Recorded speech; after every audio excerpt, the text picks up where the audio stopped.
Well, it's live again for the second time in what, 18 hours? Yeah, about that. I am your host of my own live stream while I do normal astrophotography imaging and just throw it up here on the YouTube so people can hang out and watch while I stumble through this. Okay, I'm not stumbling, but still. It's always a battle with the sky here with this planetary imaging stuff. So it's kind of like a full contact sport watching this sometimes. Anyway, the skies look quite a bit better tonight than they did this morning. Less than 24 hours. So it seems to be things have changed and we've got a much more stable image than we did this morning.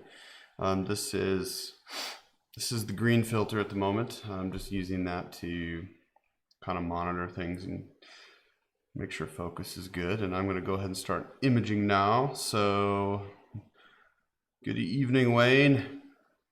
Go ahead and say hello in the comments. Let me know if you have any questions. Let me know if you can or cannot hear me. I'm pretty sure you can. I didn't even check, but I can see the microphone. Yeah. Okay, cool. You can hear me just fine. Ooh. And with the headphones in, it's like a half a second delay for everything I say. So it's like an echo and I have to take these out. Okay, so anyway, much better now. Yeah, so again, it's kind of a countdown to opposition for Jupiter and Saturn. Both oppositions are near each other. The Jupiter opposition, I believe, is on July 20th, if I remember right, and Saturn is right around there. So about a month. This is so strange. Yeah, my mount is actually overloaded, so every once in a while the image likes to shift out of frame. But I'm doing my best here. So it seems to be the scene conditions are much better, but they're not perfect. So we're gonna see what we can do here. I'm gonna go ahead and actually start imaging. Hello to the people who just joined us. We've got a few more people than when I actually said hello before. So yeah, basically how I run these streams is I'm just gonna do my imaging thing, which means I'm gonna capture red, green, blue, most likely some infrared, and then we'll move over and we'll do Saturn most likely as well, as long as the skies play along. But I want to make sure and get red, green, and blue on here. And because it's not the morning and it's still, before midnight and all that kind of stuff, I'm celebrating and imaging while I'm drinking a fine beer. So for anybody who has any questions about astrophotography or what I'm doing, throw them in the comments. I will do my best to monitor things. Hello, Marlon MC, a regular on this, I don't want to call it a show, but anyway, on the stream. Muttley, cool, thanks. Yeah, it's much better than it was this morning, so let's hope it kind of sticks around and I can get some decent data, although I am relatively happy with what I got out of it this morning. So let's just see. I'm actually going to start here, so see what I can make happen out of this deal. Okay, so I'm just gonna kind of talk to myself while I do this, talk my way through it. It's kind of how I do things anyway. I'm one of those weird guys that talks to himself the whole time. Let's see. What is first? Okay, so focus on green actually looks kind of okay, although I'm gonna adjust it a little bit and see if I can dial it in a little bit better. You probably won't be able to notice it at all on the stream, but just in case, I'm gonna see if I can get it in there, see if I can get some of these contrasty areas in the poles to show up a little bit better. And to do so, I'm actually going to increase the contrast artificially so that I can kind of see this focus a little bit better. Yeah, and I'm actually seeing it pop in a little bit better now. Much better than it was, at least. And so I'm going to see what I can find. Most of my filters, the R, G, and B, they should be pretty close to the same focus point. So what I do is I actually set the focus on green to start with as a good starting point, and save that on all 3 color filters, and then adjust from there before I do the imaging for each. And yeah, as we can see, the scene conditions are really kind of, yeah, it's in and out, in and out. That's fine. That's better than it was this morning. So maybe we'll get some decent results. So I'm also going to set my histogram while I'm here to about 90% for Jupiter. I try and keep my exposure time the same and only adjust the gain. So that's going to be good. I'll go ahead and save that focus position to all the filters, and then I'm going to switch over to, first we'll go to blue. So you'll see that kind of pop through, and yeah, it's a little too bright. So first I'll adjust the histogram, make sure the focus is okay. And let's see, so the histogram's good. Everything's good there. Focus now. We don't have any moons tonight, so I can't use any moons for focus help, which I haven't decided if that's a good thing or a bad thing. I'm gonna have a sip of beer while I watch this focus. Try and decide if it's good. The beer is good.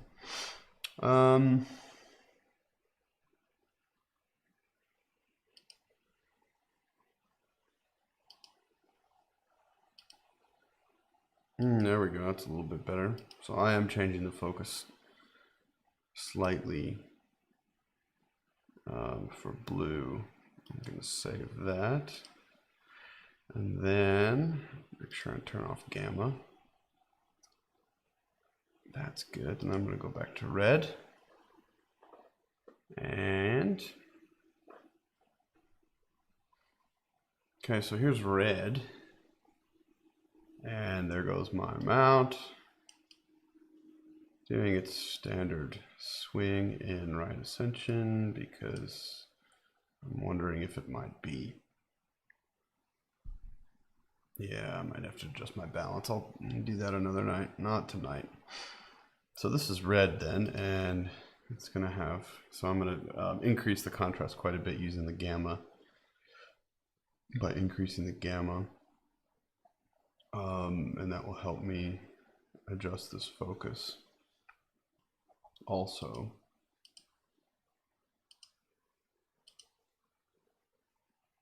So the different colors actually do focus differently, even though my filters are what's called parafocal. They should technically have the exact same focus point because they're made that way. However, there are always tiny little physical differences in even the filter wheel. I'm gonna have to go with that for the red. That looks pretty good.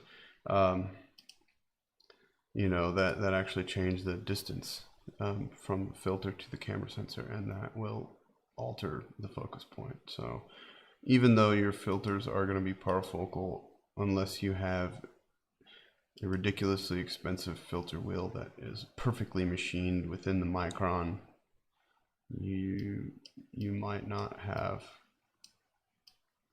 you might not actually be able to use the same focus point for everything.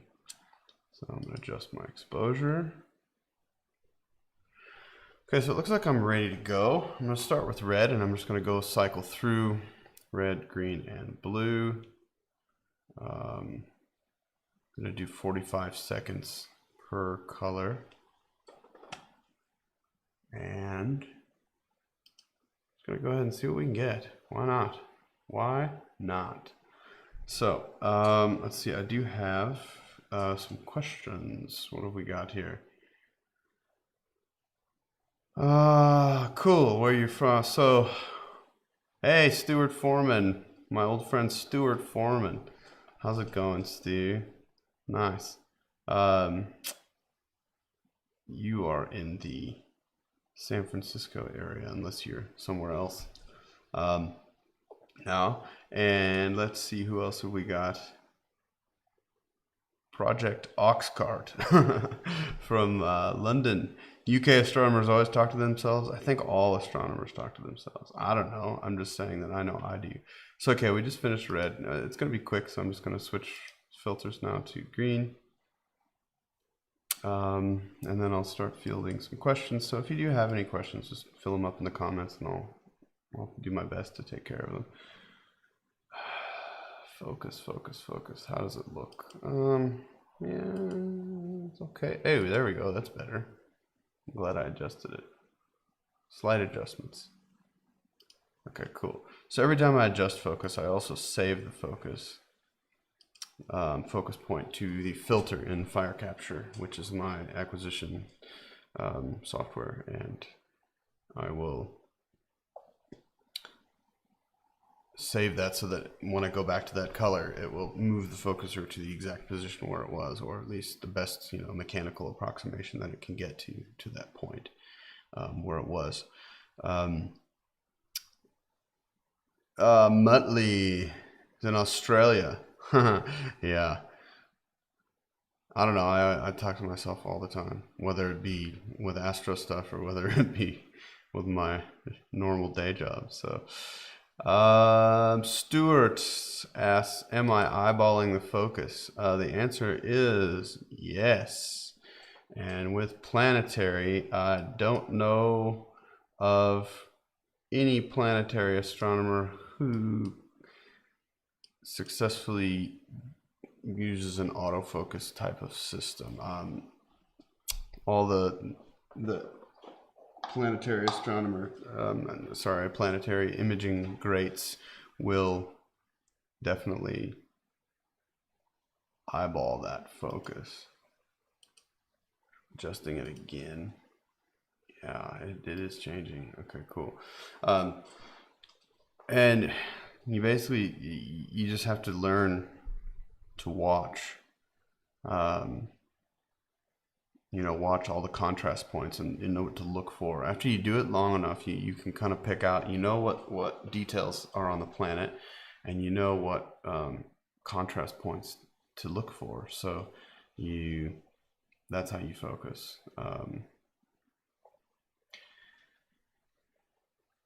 Anyway, let's see. I got a question. Very important. What beer? Ooh. You know, I'd tell you, but it wasn't sponsored.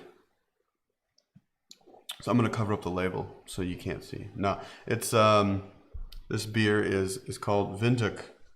It's a Namibian beer. It's one of my favorites. It's just a good, it's Windhoek draft. It's a good standard beer. Nice flavor to it. So it's kind of my go-to. So we've got one image of RGB in now, and now basically all we do is we start over from the beginning. So I'm going to switch back to red, and then I'm going to switch to green and blue and do it all over again and again and again and again. So I'm gonna check the focus again, and because Jupiter is actually rising, so you'll, over the course of the next hour or so while I'm on here, you will see you'll see that telescope get a little bit more and more straight up, that I've got in there, because Jupiter is still rising. It has not yet hit the meridian.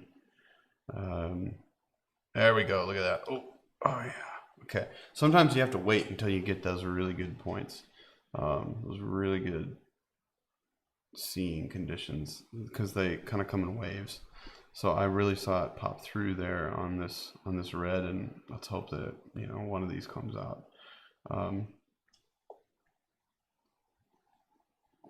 So yeah, 45 seconds on red.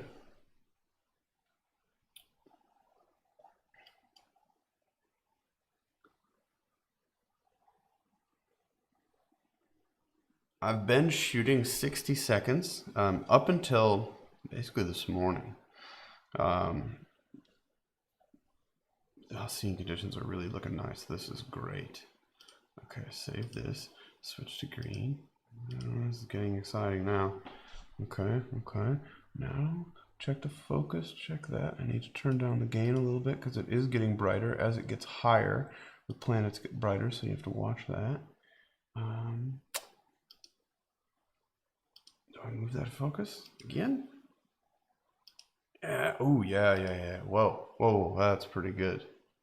Damn, nice. Okay, so believe it or not, this is pretty decent as far as the video streams. So not always, you got to be careful with what you expect. When you look through a telescope, it's going to look different to your eyeball than it is to the camera. We're seeing the great red spot, and we're seeing that little bit of a gap between the spot and the equatorial band that it's going through in the south. So this is the South Pole. This is the North Pole of Jupiter. In about 20 days or so, the Juno spacecraft is actually going to be doing another perijove flyby of Jupiter again, and that'll be exciting. It was exciting this last time, so pretty excited about this. Where am I at? There we go. Okay. Yeah, I need to adjust this focus because this is not nice. It seems to be shifting quite a bit. I've got to adjust focus every single time, even though I've saved those focus points. I still need to adjust because it's moving, and that's due to lots of different things. The temperature outside, the atmosphere itself. I mean, it's just basically the atmosphere turns into just a huge lens, and we're running at about just under 6,000 millimeters of focal length, and my scope is at f20, 6,000 millimeters of focal length. So I mean, really, like, this is pretty decent. I'm pretty happy. You can see here, so check here in the blue, you can really see it, these lighter spots to the upper left. Those have just formed. Those are new in the last week or so. You can kind of see them pop through better now. These lighter areas, really big turbulence things. I don't know. I'm not a. Ooh, look at that seeing start to go to shite. Quite a bit of new turbulence has happened in the last week or so, and I don't know what it means as far as the atmosphere on Jupiter itself. I'm not a scientist. I'm a software engineer, so I'm not going to claim to know stuff, but it's cool. That's all I think about it, is like these things, it's constantly changing. New spots, you know, pop up here and there, and we get excited about those. So I'm just going to kind of stick on blue here until this jittery session chills out, because it's pretty rough right now. All of a sudden it got really jittery and nasty, and that's going to be heat currents and jet stream kind of all together, most likely heat currents at that point, because the jet stream doesn't make it jump. The jet stream will just blur the hell out of the details, but this jumpiness is heat inconsistencies and a lot of that. So it is cold here. It's funny, when I shoot over my roof of my house, because I've been using the fireplace to keep warm, you got to be careful where I shoot over, otherwise I'm shooting through, you know, the heat coming out of the chimney. But yeah, I mean, there's quite a few details that you can actually see in this, and that's pretty rad.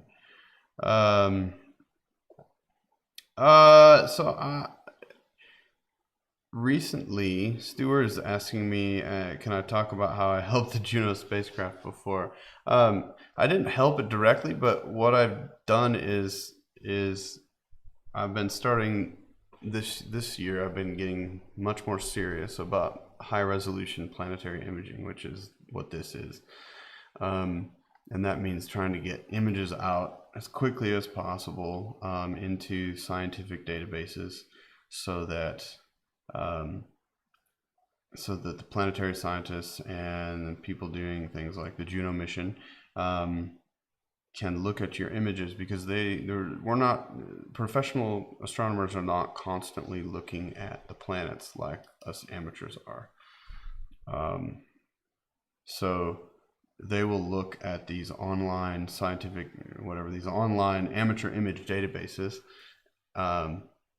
by people like me and my friend Clyde, who's nearby. He's only about 40 kilometers away, so a lot of times we like to compare what's going on, and we're learning from each other, and I'm learning from him quite a bit more, and trying to cut my teeth on this more advanced planetary imaging. And basically what we do is we'll upload our images as quickly as we can. Okay, I'm going to switch over and just try and see if I can catch anything out of this. So I'll switch back to red.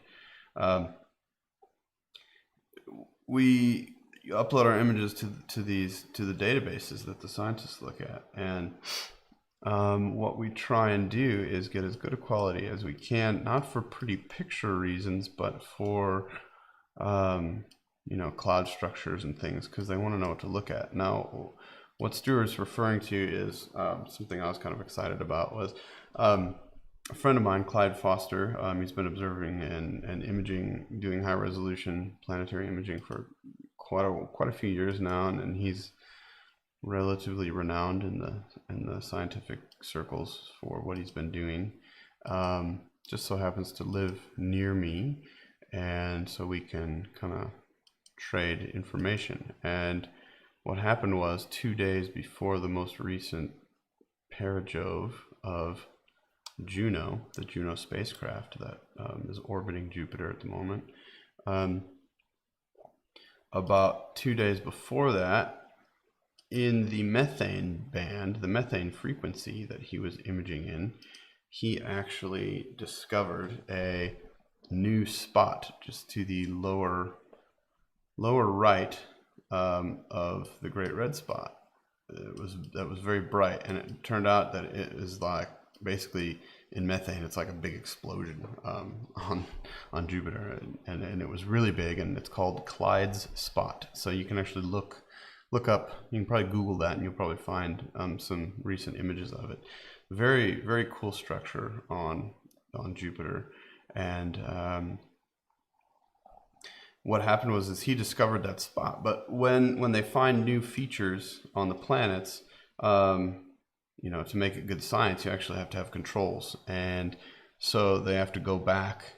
So whenever something new and cool happens, they'll go back and look at prior images to see, you know, did this thing exist yesterday, you know, or a week ago or whatever. And my image happened to be from about 10 hours prior to his of that event, or 20 hours, something like that. I don't remember exactly the timing from it. And they said, like, look, it's not in Corey's, but it's in Clyde's, therefore it's new. And then after that, they looked for some more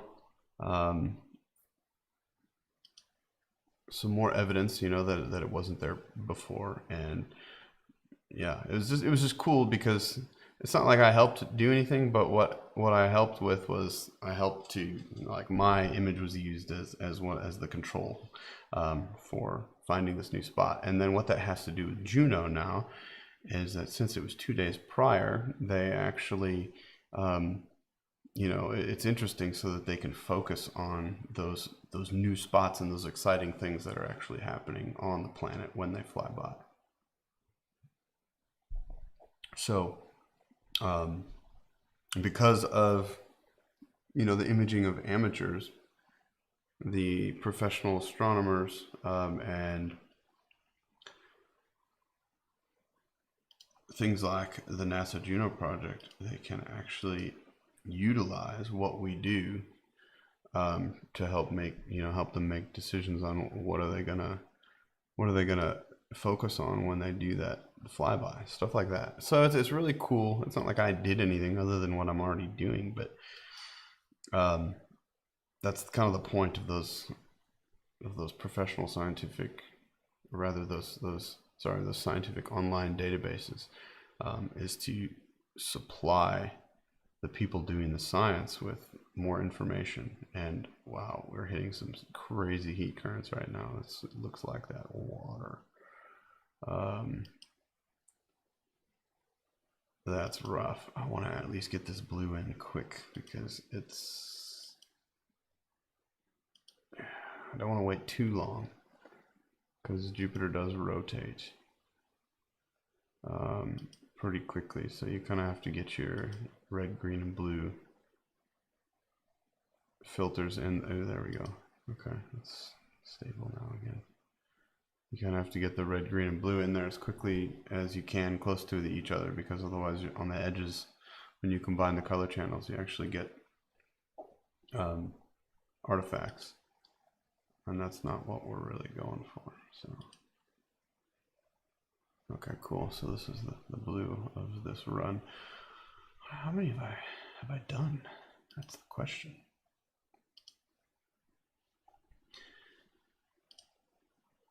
Oh, dang. What did I do? Let's see, 566. Okay, good. I didn't change it. Now I'm going to look and see how many I've done. One. Wait, why does this look so dumb? Oh, I did that green first. 1, 2, 3. This was 3. Okay, so I've done 3 total. All right, rad. Yeah, definitely did take a dive. I'm glad I started shooting when I did, because right now it's much worse than when we started this this stream.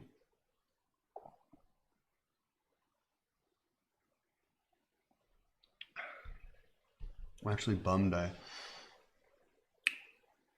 didn't set up an extra telescope to get the Venus and the Moon conjunction this morning. I saw some really beautiful photos of that. Well, now it's not too bad. I mean, we see those structures around the GRS. That's kind of cool. That's like the the limit of my ability. It's like, ooh, that looks cool. What should we look at?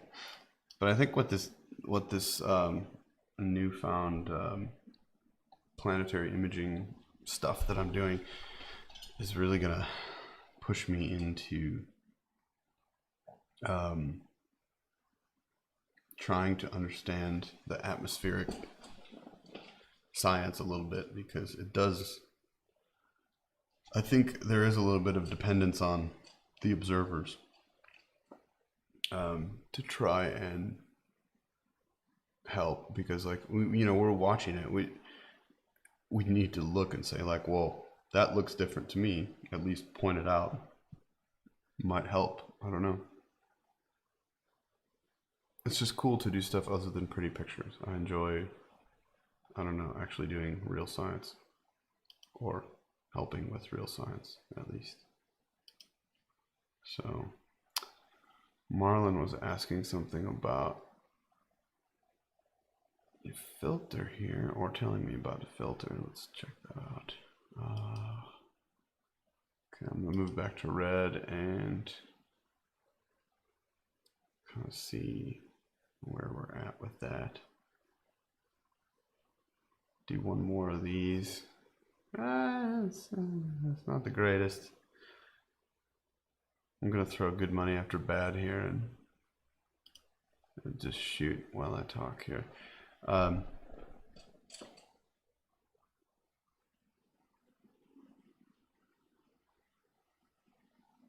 Yes, Marlon. Okay, so Marlon was on the stream this morning, and he was asking about using an IR pass filter, an IR block filter. Right now, you've got a ZWO 120. Don't buy a luminance filter for it. It's shooting without a filter on that 120 mm. Is basically a luminance filter, and it's got a built-in IR UV cut, I think. I'm pretty sure it at least has the built-in IR. So if you want to shoot monochrome, with that, then yeah, get the UV IR cut filter. Get a. So that would be, I suppose that would be the luminance filter. If you're only going to shoot with a 1. Or you can get a filter, an RGB filter set, which I would recommend. You don't even have to get an expensive one. Get the RGB filter set, and even a manual filter wheel. One that you can just actually move with your hand. I've actually got one that I'm not using. It's like my backup filter wheel if I absolutely have to use. If this one breaks. I was in the same boat as you there a couple of years ago. So yeah, the luminance filter, he's asking about the luminance filter. That would be an IR cut and a UV cut. Yes, definitely get the UV and IR cut at the same time, because you don't want anything except for the visual spectrum. You only want RGB in there. You don't want any IR, you don't want any UV, because infrared and ultraviolet are far enough outside the visible spectrum that they will have quite a bit different focus points than red, green, and blue. And wow, seeing definitely took a dive. That's rough. It's ugly.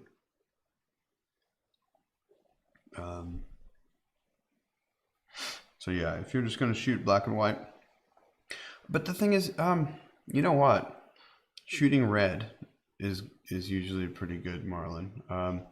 So I would still recommend to get an RGB filter set, an LRGB filter set. So I get the luminance set, and make sure the filters you get have, all of them have UV and IR cut,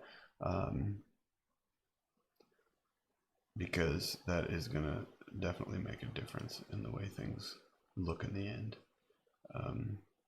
But sometimes you'll find yourself, like even on the moon, using a green filter can look really good. It can look a lot better using a red filter. Just using one color filter rather than luminance can give you quite a bit more sharpness than using luminance, just because that's a whole lot of wavelength all at once, and it's all going to focus on slightly different areas. So you're going to get better quality and sharper, even just black and white images, if you use, like I like to use a green filter on the moon. Just a green color pass filter. So What is going on with this blue? Yeah, so when seeing turns into this, it makes it very, very difficult to shoot. And things just get ugly. And I lose my motivation to try and get anything decent because it's just looking ugly. So at this point, I'm just like, I'm going to get this blue because I have to, so I can finish out my RGB and then say screw it and maybe switch over to infrared. Or I suppose we could go over to Saturn, see what Saturn looks like.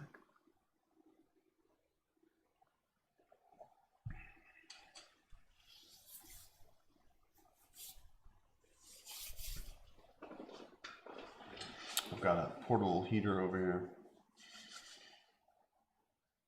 Houses in South Africa are not made for cold weather. No double pane windows or central heating. Okay, so there's that RGB, and things really just went south. Okay.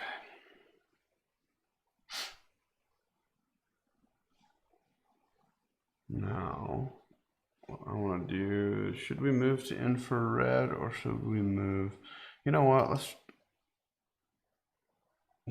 try infrared. Okay, so here's infrared. It looks a lot like red, but it's not red. This is technically invisible to the human eye.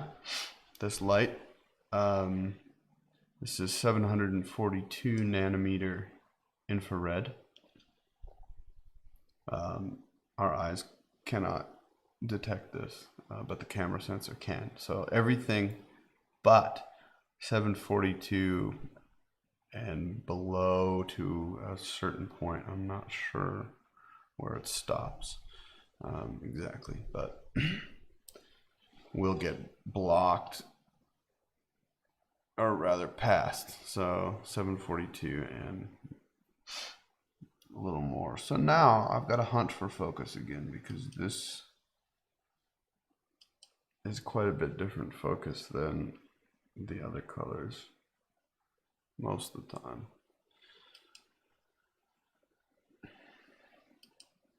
And also with IR,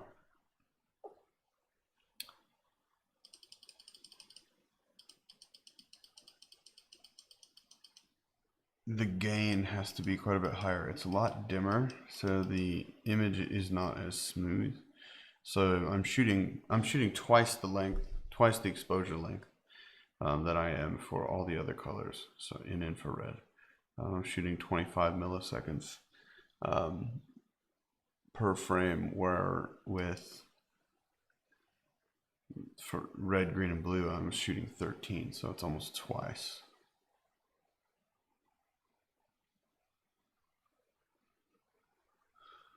Yeah, definitely. If you're gonna buy one, Marlon is saying the astronomic RGB set, is about, well, it's more than 3 times the amount of the UV IR cut filter. Check the Orion set and the ZWO RGB planetary imaging. The imaging, you want to make sure you get an imaging filters. Do not use RGB visual. Visual and imaging filters are different. You do not want visual filters for planetary color imaging. They do not work the same. So don't ask me why. I don't know why. I would have to look that up. But they are not the same. So do not make that mistake. Now, yeah, if you're gonna decide whether or not to get RGB filters or the UV IR cut, go for the UV IR cut first. Yeah, that's a good idea because that one you will need, definitely need. And you can use that same filter on a color camera. If you ever get a color camera, you can use that filter. So it's definitely not a waste. And you'll use that as your, your luminance filter later. So, but also before you go ahead and look at only the astronomic filters, check out Bader, the B-A-A-D-E-R, Bader filters, but also look at ZWO and Orion, because they make inexpensive filter sets that is, I don't think they're quite that expensive as the astronomic ones.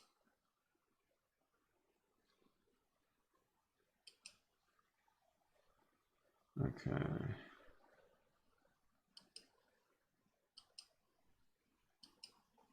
It's actually kind of hard to find focus with this infrared at the moment.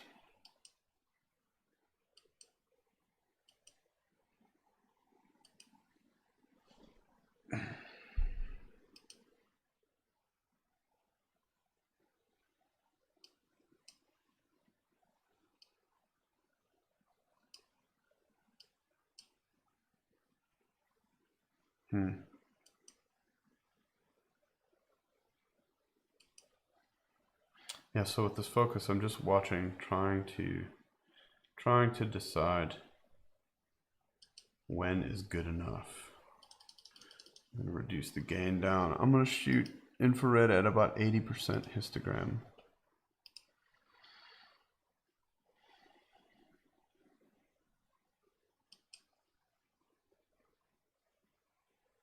And I'm gonna turn this gamma up so I can try and focus, because this thing is hard.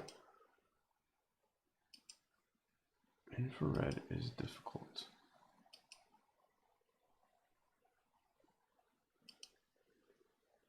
Well, that seems to be a little better.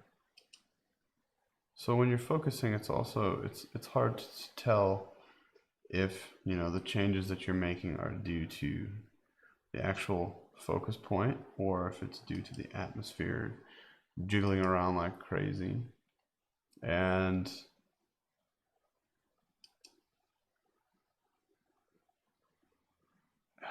is tough. I've been struggling with infrared lately.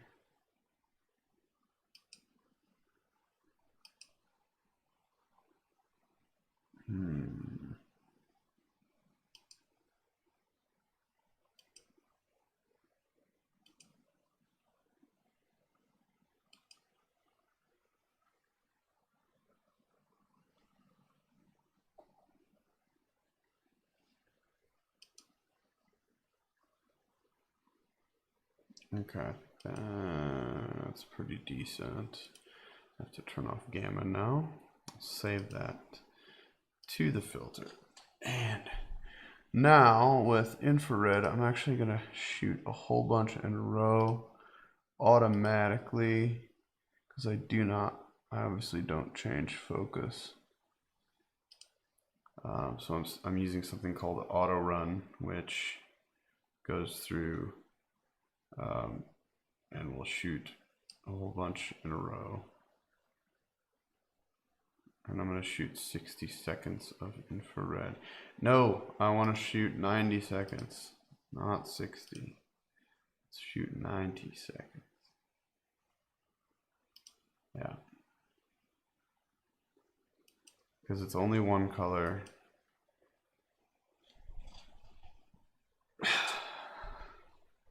Let's go for 90. I want longer exposures. Rather longer videos.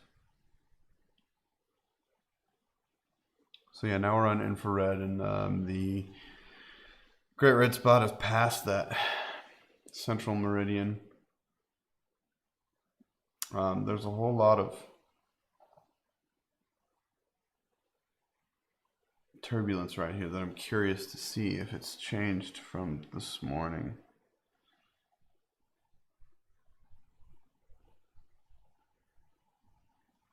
I suppose it's been what?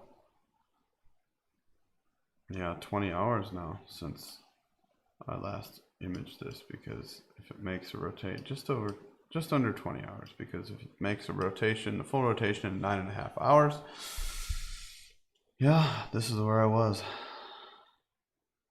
2 rotations ago.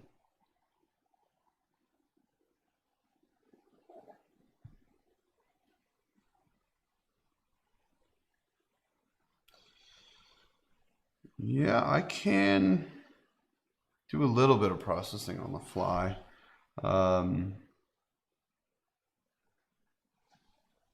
Let's see, I wonder if I can do a quick stack. I know I can do a quick stack. Let's see. I just have to monitor that at the same time. That's the only thing. Let's do this. So Stuart is asking if I can do any on the fly processing. I can do stacking, and I could do a little bit of sharpening. Let's see. I'm actually going to do the whole window. Yeah. The reason Stuart's being so nosy and asking all these questions about what I can do is because I'm actually going to be speaking to Stuart's astronomy group, his local astronomy group, next week, and over a video like this, I'm going to do a live stream, and I'm going to see what we can do to show them kind of how things work. So he's asking me what I can do. Let's see if I can get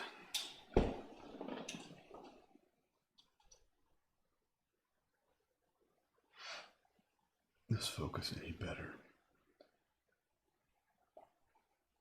So I'm going to stop this automatic run, and I'm going to try and focus a little bit better, because there is something right here that I want to try.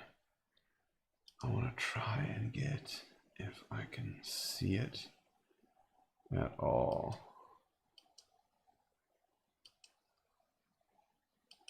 Nobody heard that. I didn't hear that.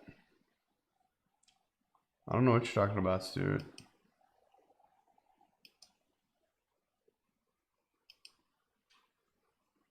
Okay. Well, now I've got a network hiccup. Okay. There we go. Ooh, that's definitely better. Where was this all my life? Oh. So either seeing got better or I was way out of focus. Maybe both. Okay, cool. We'll stick with that. Yeah. Go. Rad. Okay, so there's that. Yes, because now I can see just a little tiny bit of contrast here. And that's what I wanted to see. And maybe that will come through in the images, and I hope it does, because that could be quite nice.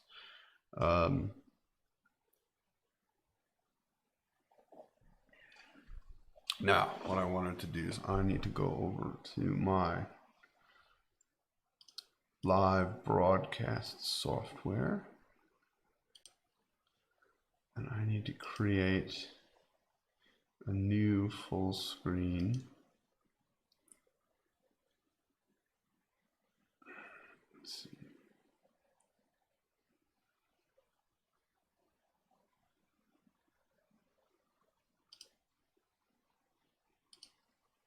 Okay, cool.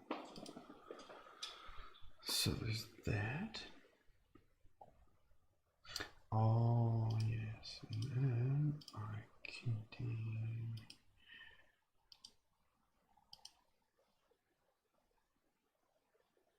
Let's see, copy, paste.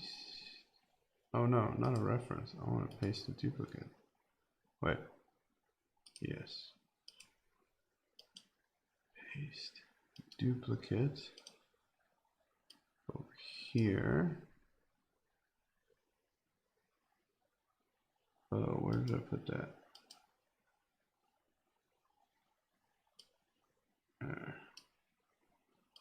Uh-oh. See, this is what happens when I don't pay attention. Now that capture is, oh, I have to stop that. I have to start it over because 16 seconds of capture are a waste now. And seeing just took a dive again because that's just nasty. Anyway, so where was I? There. Okay, no, it is the whole window. Okay, cool. So now I can do this. Rename full screen. Cool. Nah, it's fine. It's fine, Stuart. Don't worry about it. Not your fault. I could have been paying attention. I just sucked at it at the moment. Normally I can do about 16 things at once, you know? Who knows? Okay, so this is the full screen. Now what I do is I do this.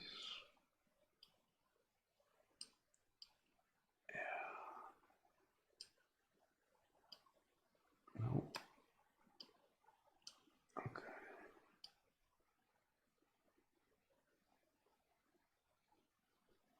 Okay, cool. So there. Okay, that's still going. And I will turn off the observatory. And then I'll put me down in the corner. Yeah, like that. So what happens? So Stuart was asking if I can do an on-the-fly process. So I'll go ahead and we'll do something like this. So while this is in the background, I'll minimize those things.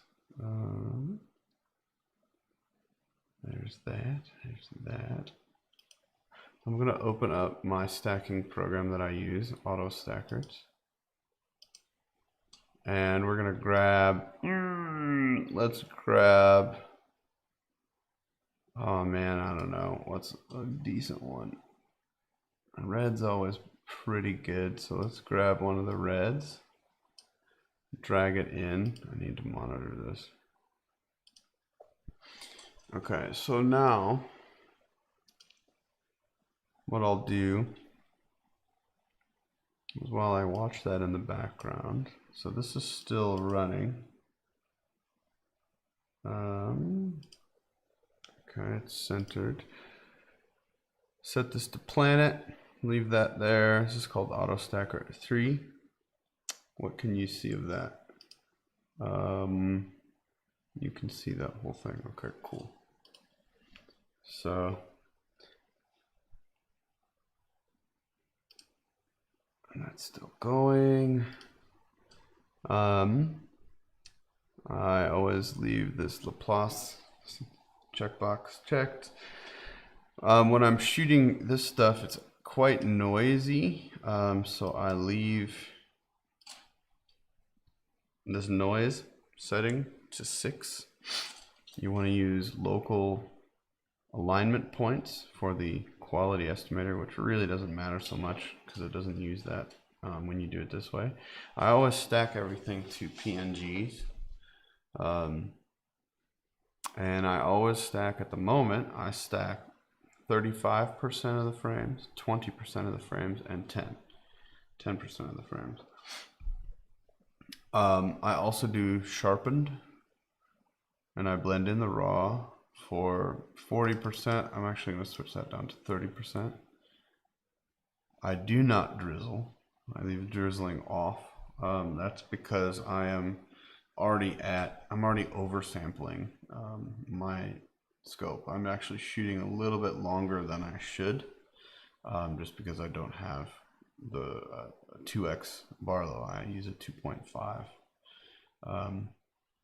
So basically that's all I do. What I'll do is I'll drag all of them in and then I'll do that, but I'm only doing one here. So for Jupiter, I actually do these manually. I'll put one in the middle, size 104, and it always depends on your setup, you know, how big these alignment points need to be, but for me I use 104 for this. Put one in the middle and then I overlap them like that, and then what happened? Anyway, gotta start over. Start from the edges and work my way back in, and then work my way back out on that equator, and then I start at the top, and sorry, not at the top, at that north equatorial band, and work my way over. Then I start on the polar region on the north, and then I do 3 kind of along the top, and then I see I've got another one on this band, the south equatorial band, almost to the edge but not quite, and then in that polar region there, and then 3 along that top. And make sure this is still going and good. Okay, it is. All right, so that's then aligned. I do not do the analyze before this because I do a whole bunch at once, and to be honest, it hasn't made a difference in anything. So that's all I do. I don't set any of the other options here. I don't do automatic.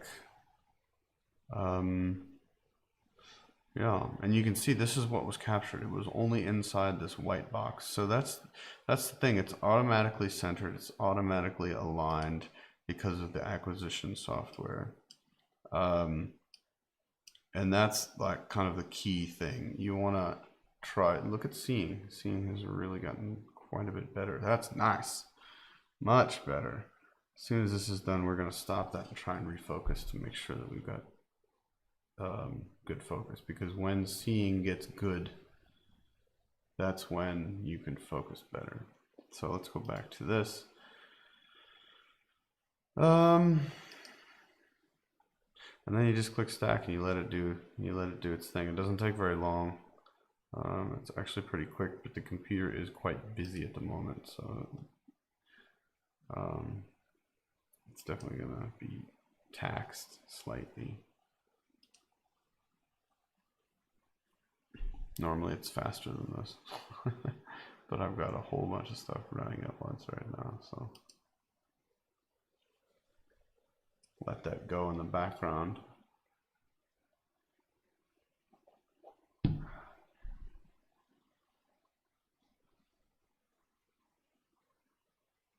Oh damn, I was going to stop that and refocus. Oh well, let this one go too, because all of a sudden seeing isn't as good as it was. So I use this also for the reference frames. It will do a stack and then do another one based on the previous one, so that it can do a little bit better job. The only reason I do that is because I think it makes it work a little bit better. So that's one of those things that, you know, I guess it's personal preference. So this is almost done. It's going to take, so yeah, it's done. Now it's done. That's it. So it made a stack. Now, the cool thing is here, it usually when it's finished stacking one, it will show the best single frame. So now we can look at that. This is the best single frame that I'm going to save it. Correct. Okay. Yeah. Just for fun. So this is the best single red frame that we got out of that stack, and this is going to be interesting to see if it turned out. So take note of what this looks like. This is the best single frame. Close that. Make sure this is still going okay, which it is. Ooh, now I can cancel and refocus. Okay, I'm going to refocus this before I go back and look at our stack. So I'm turning the gamma on, gamma boosted, to get that contrast up there, and I'm gonna mess with the focus a little bit and see if I can dial it in a little, and look at that, it's a little bit better, I think.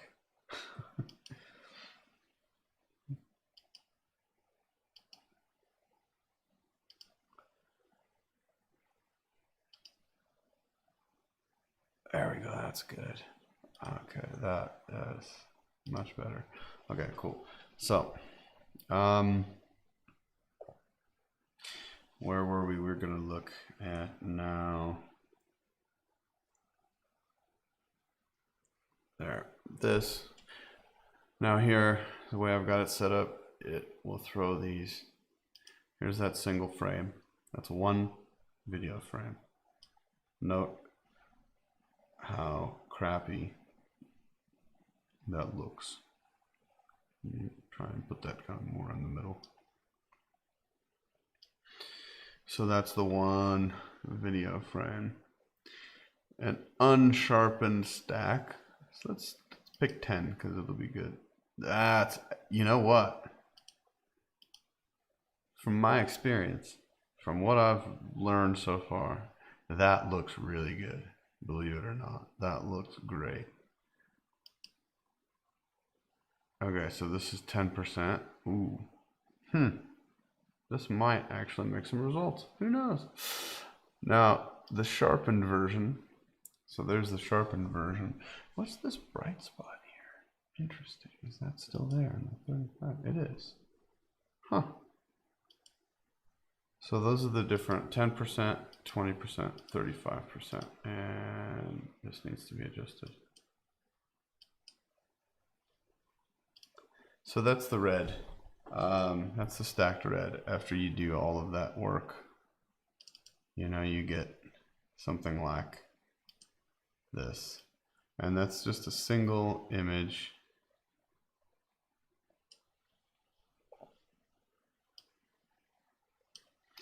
From what we just did. And now that's not done by any means. That's just a stack of the best frames. What was this? This was 35% of the best frames from that one red stack that we just made. So that's kind of why we do this. And this is really stabilized quite a bit. We might get some decent data out of this. It's very possible. I hope so.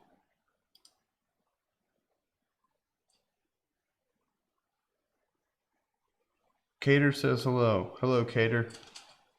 Okay, so now I'm going to switch this back so we can just look at Jupiter because it's cooler. So there's, yeah, Jupiter and infrared. I'm going to let this go a little bit because if I can get some good data, that'll be very nice. Cheers. Stuart, I hope that kind of showed you something. I'm actually trying to get some decent data out of this, so that's why I wasn't fully focused on the processing end of things. I am going to do a processing live stream, like a proper processing live stream. I keep saying soon, but I really need to do it soon because people do want, they do want it.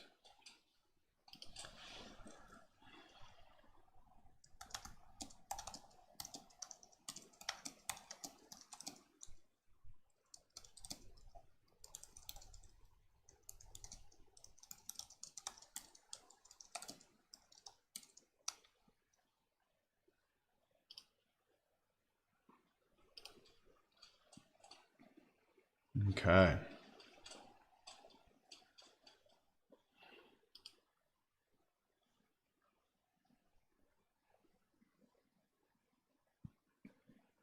Hello, Noah.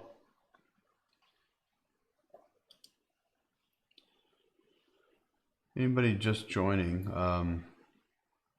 feel free to ask any questions that you might have in in the comments. I'm happy to answer anything you might have.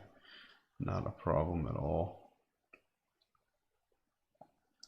For what you're seeing, anything about what I'm doing, the astronomy stuff, feel free. Okay, so this seems to be like, I think that's enough infrared on on Jupiter. Now what I'm going to do is I'm going to go ahead and I'm going to switch back.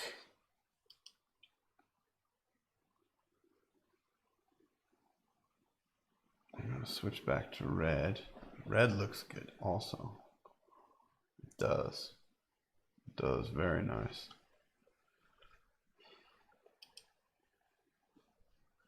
I'm going to make sure my focus is good here. See if it made it all the way back. Oh, it got worse. Quick.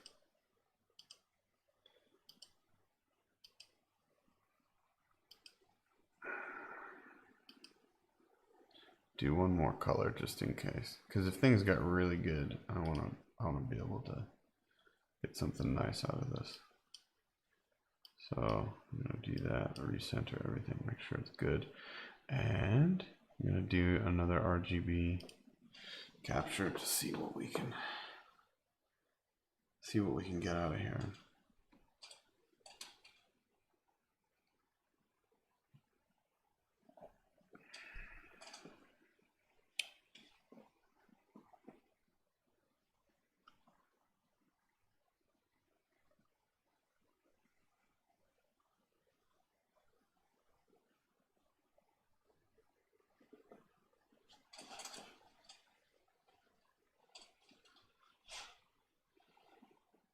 So we're going to do 45 seconds of red, 45 seconds of green, and then 45 seconds of blue.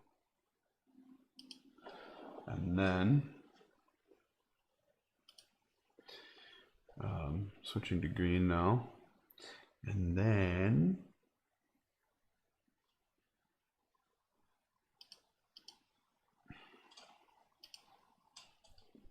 that's good. Okay. Whew, it's getting chilly.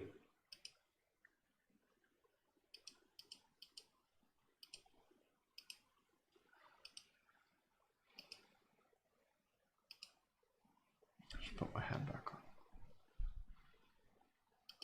Sucks not having hair. You get, cold. Ooh, that's looking good now. Okay. Capture while it's good. Capture while it's good. That's the mantra.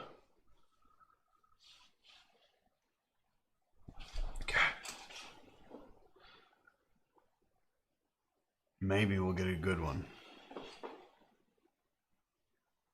There's a lot of detail popping in here. I just hope that it's decent. Stuart, question, can I drink, wait, I'm not going to drink beer because it's going to be like 3 or 4 in the morning and I'll just have woken up. So never mind, I retract the question. That's definitely not going to happen. Okay, so that was green. Now let's switch to blue. And see if we can get some decent focus on blue. Oh man, yeah. I'll take that. What is that? I want 15. There.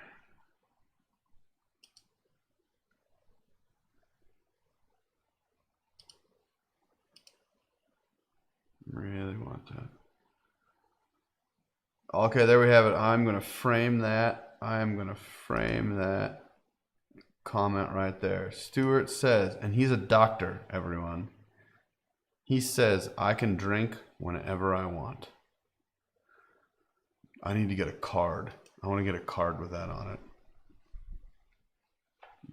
Yeah. It's Friday. This is like a party. I decided today, I actually had a thought. I used to kind of make fun of myself for, doing astronomy and stuff on weekend nights because You know, that's what the nerds do, you know, when you're supposed to go out and be social and stuff. Well, one, don't be social right now because of, you know, pandemic and all that. Like, don't be social. So stay home. But number two, I actually don't even like going out anymore. So I would rather stay home and use a telescope on a weekend night. Sure, it's fun to get out every once in a while, but you know, I kind of live to be social. Yeah, seeing conditions really kind of took a dive here. So anyway, I think that is it for the Jupiter Great Red Spot for now. I think now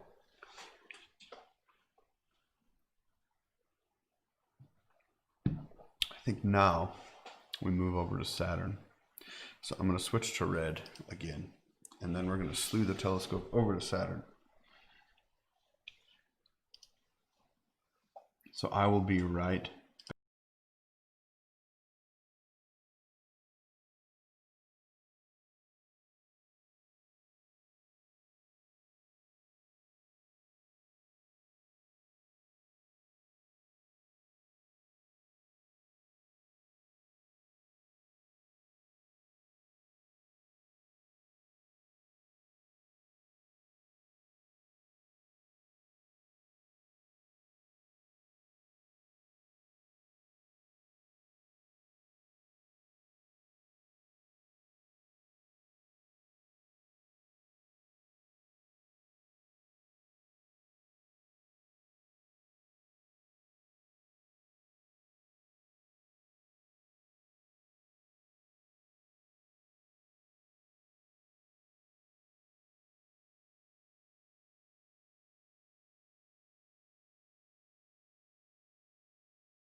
Okay, now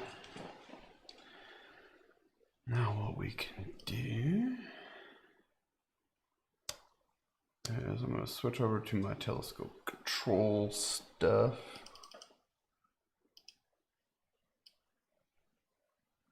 And I'm on Jupiter right now. Jupiter and Saturn are like right next to each other pretty much all the time.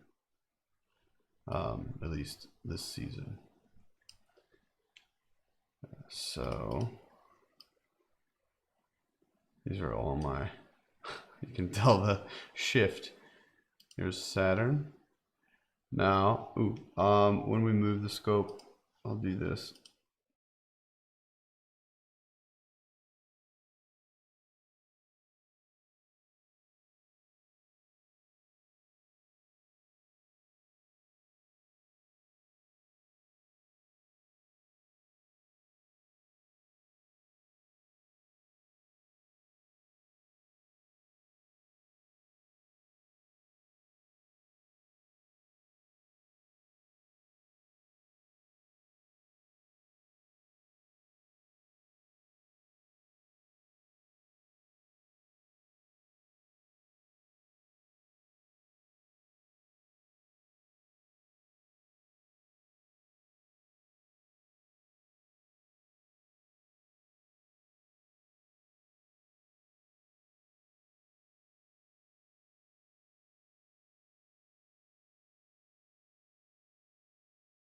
back.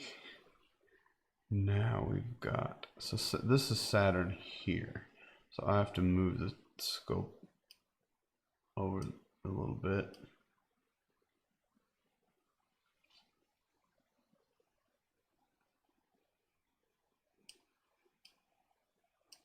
And then down.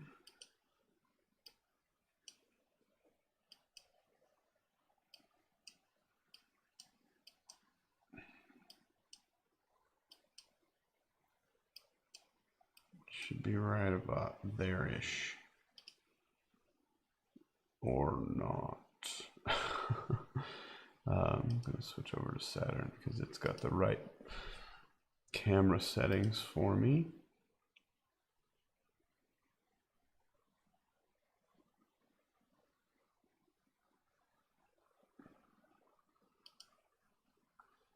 Where is that? There it is. Bam. Beautiful. God, I love Saturn. I really do. So there is Saturn. That's red, and that's bright. That's green. Sorry, that is green. It's very bright. Let's go to red. Because that's what we were on. That's why it was so damn bright. All right. And then we can do, let's make it big. Let's put it in the middle. Boom. How's that, huh? Is that cool? I think that's cool. Center it.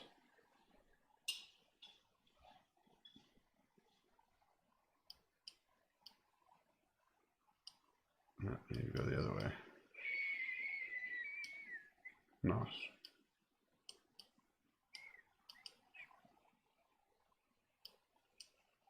Okay. Whoa, calm down. This thing's freaking out now. That's what happens when you try and move the mount too much. It gets angry. Okay. Okay, there's that. Now, definitely not perfect focus, but it's, you know, about as good as we're gonna get until I adjust the focus just now. There. Make sure it's centered on the screen for you. Okay. So there's Saturn. I mean, how freaking cool is that? That's pretty rad.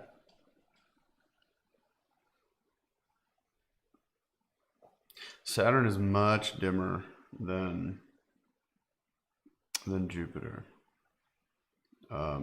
So it's a lot noisier because the gain on the camera is a lot higher. Let's see, I've got comments I need to attend to, don't I? For this stream.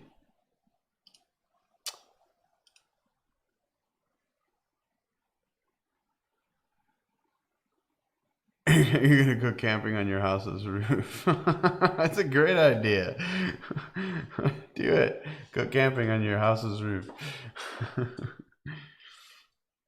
Let's see. Okay, so now with Saturn, it's tough because you know you can use the Cassini division, which is cool to see, but there's also a little bit of contrast here between this bright equatorial belt and then here. So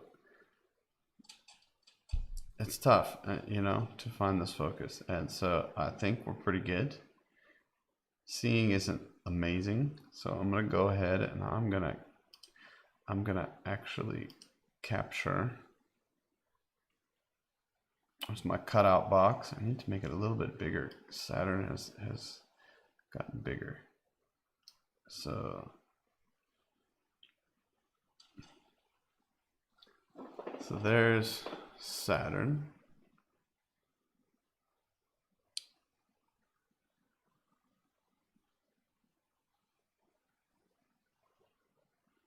Yeah.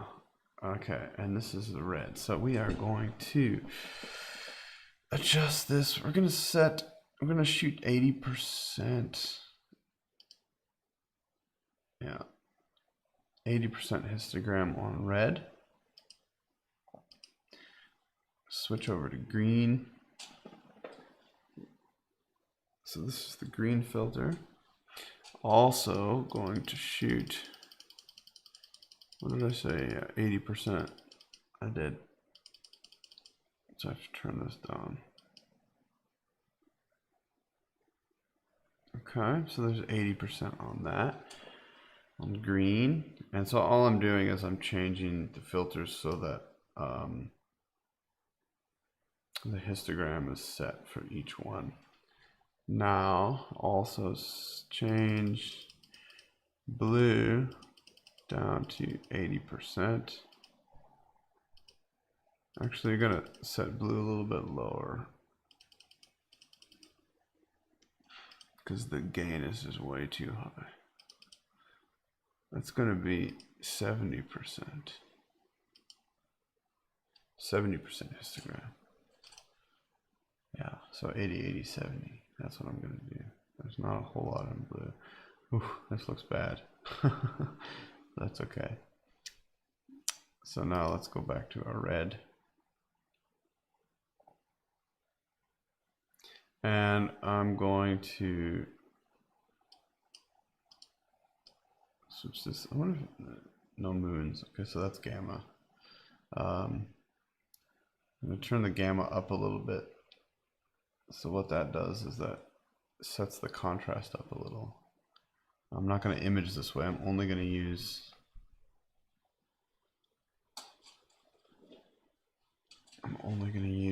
this to focus a little bit. So I'm going to adjust the focus a little and see if I can dial it in a little bit better. I don't want it to be so jumpy, but it just might be. Joel Switman, yeah. So the thing is, when you do planetary, a lot of times the video feed looks terrible. And you've got to, see, that's bad. That's wiggling way too much. You've got to kind of know when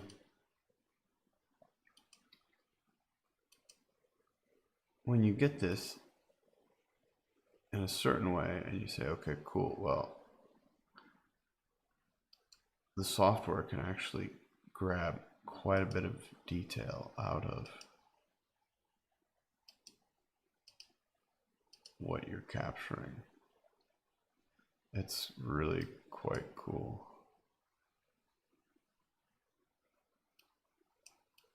Oh, there's the drift.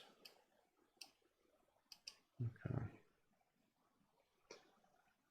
And this seeing conditions are kind of, I'm battling with them right now. Trying to stop this wobble. This is insane.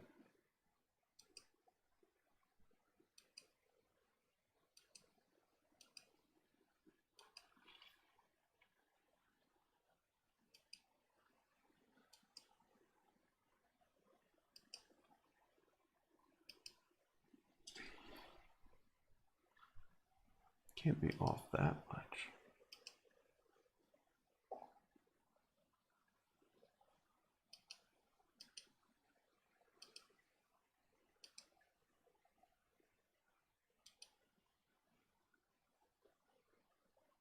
Wow, the atmosphere is really,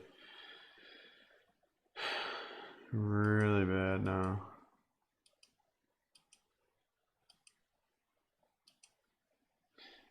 It's too big. I'm having trouble making sense of the focus.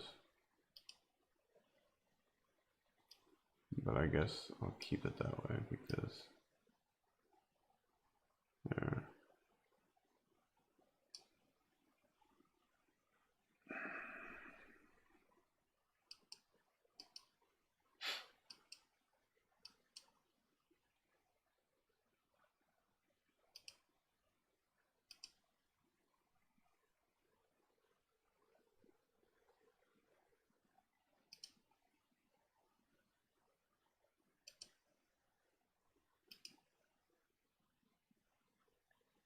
This is a prime example of not stable skies.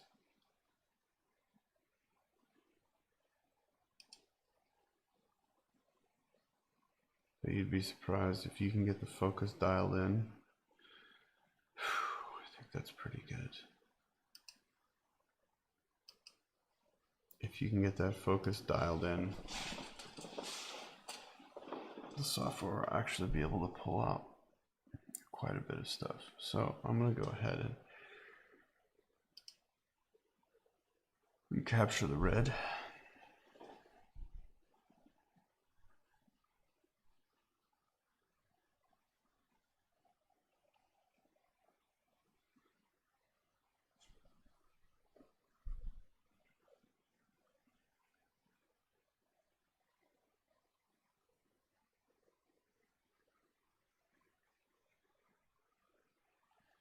I'm going to do 90 seconds of each color on Saturn.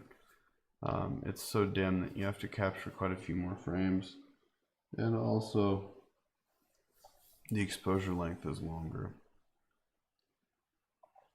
It's about 25 milliseconds, sorry,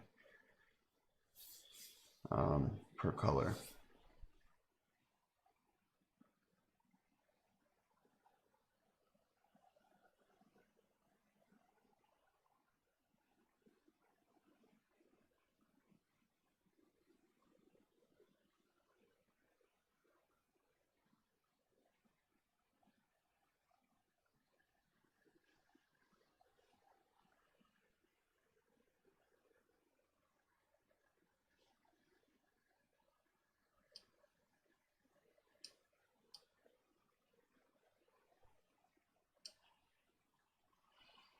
You need to be able to see more on the screen.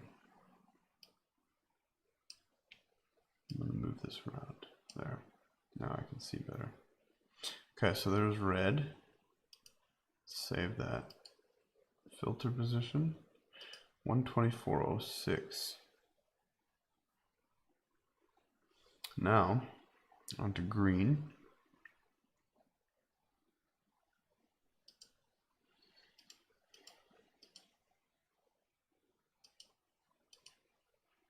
Same thing, we need to really try and get some good focus.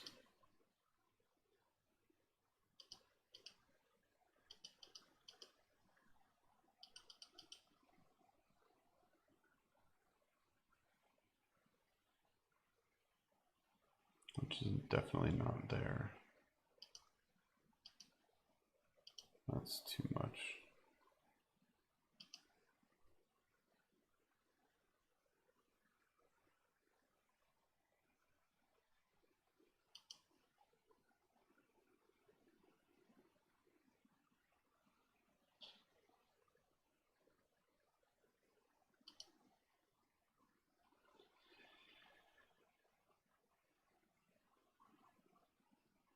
Yeah, Joel, that's the thing. It's like what we're looking at.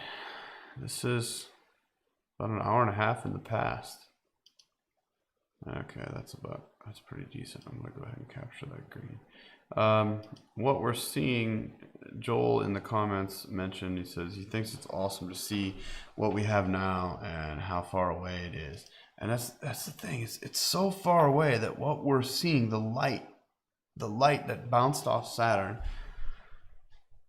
is now hitting our eyes from Earth. That light is over an hour old. You know, we're looking into the past. We're looking into what Saturn looked like an hour and a half ago, about. Somebody do the math based on the current distance, but it's around that time. And I mean, this is a live view through my telescope. So the photons, you know, that bounced off Saturn are now hitting my telescope, my camera, and going out to you. It's in the past. It's just, you know, to me, that kind of stuff, it blows my mind. It's one of the coolest things about this, and that's why I call this live stream the telescope time machine, because basically we've got a time machine, you know, a time machine with a camera hooked up to it.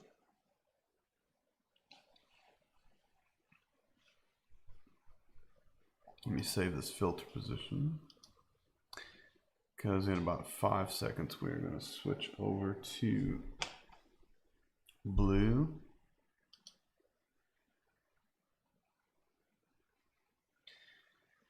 Mm. 2486. This is rough. But I think I remember about where green was. So the green and blue filters will be similar focus points as far as the frequencies that they grab. But there's a lot of other things that go along with it. I'm taking note 336. Okay, should be pretty close to here.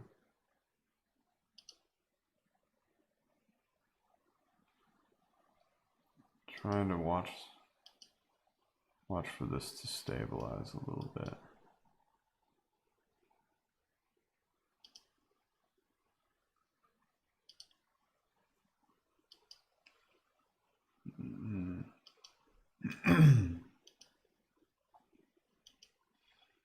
If it's jumping around this much, every once in a while you can get a good image out of it, but it's not great.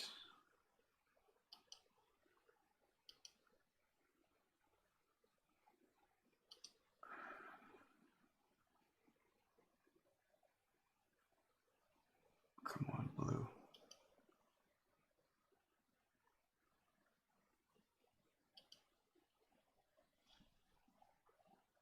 It's about as good as I'm going to get. Gonna have to go with that. Yep, so that'll be our red, green, and blue for Saturn.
Whoa. Okay. Make sure it's still centered.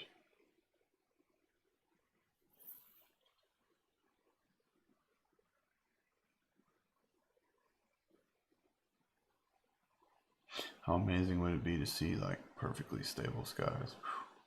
It would be cool. Okay, so let's save this. Let's go back to red. Let's shoot red.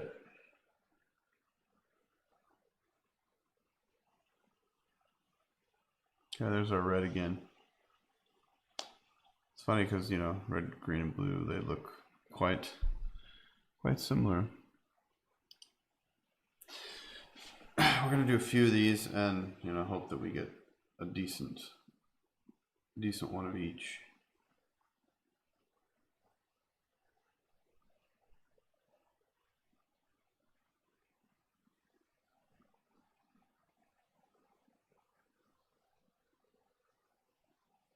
This will be interesting if we do.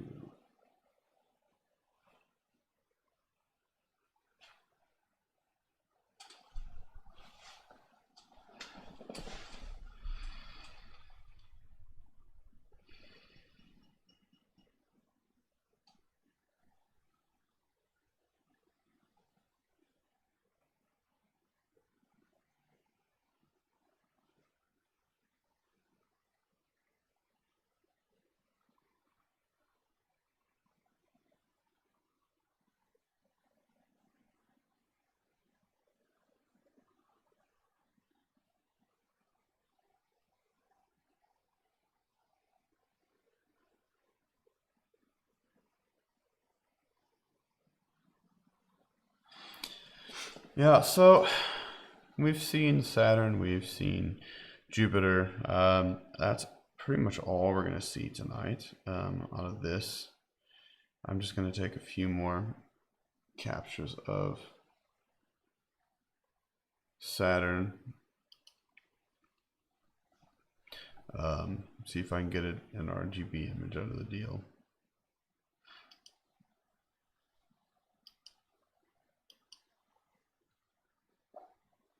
I haven't put out a color Saturn image for a while. They always look nice. Then I just have to find time for the processing. I think I like the acquisition process more than the processing, to be honest.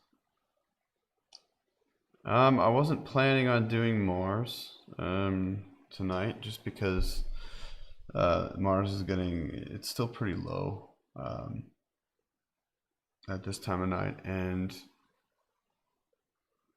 opposition for Mars isn't happening until September and October, somewhere around there. So we've got a lot of time with Mars, yet I'm not even going to bother with Mars at this point at all. It's still small. It's bright, but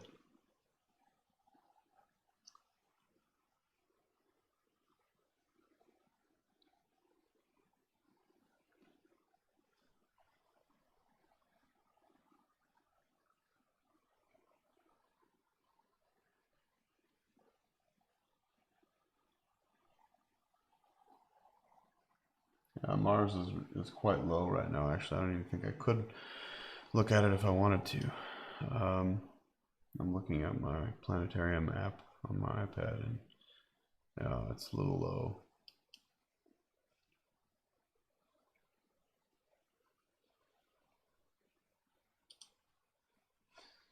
Definitely not going to do Mars.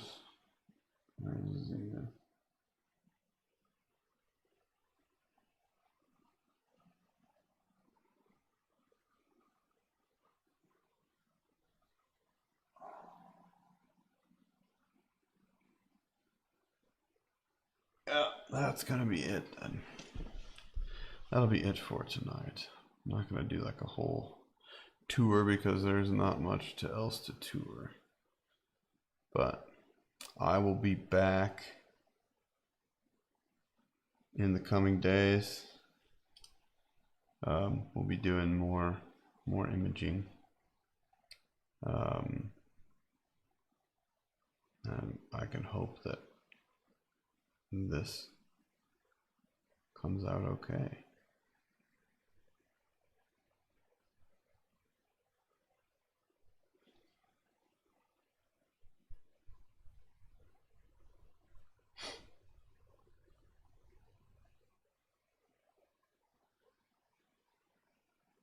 It's almost done.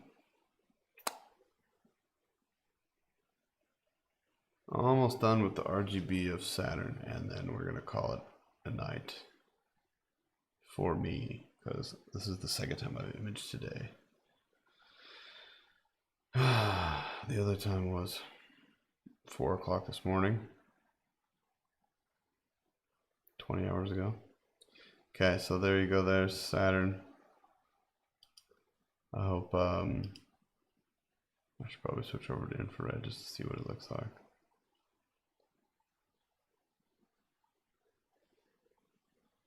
Yeah, shoot a bunch of these. At 80%.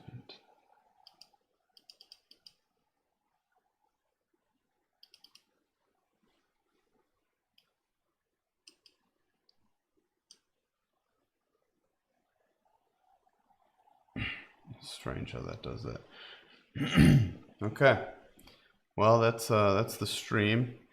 Enjoy. Thank you for watching, and I hope you guys have clear skies. So, cheers, everybody.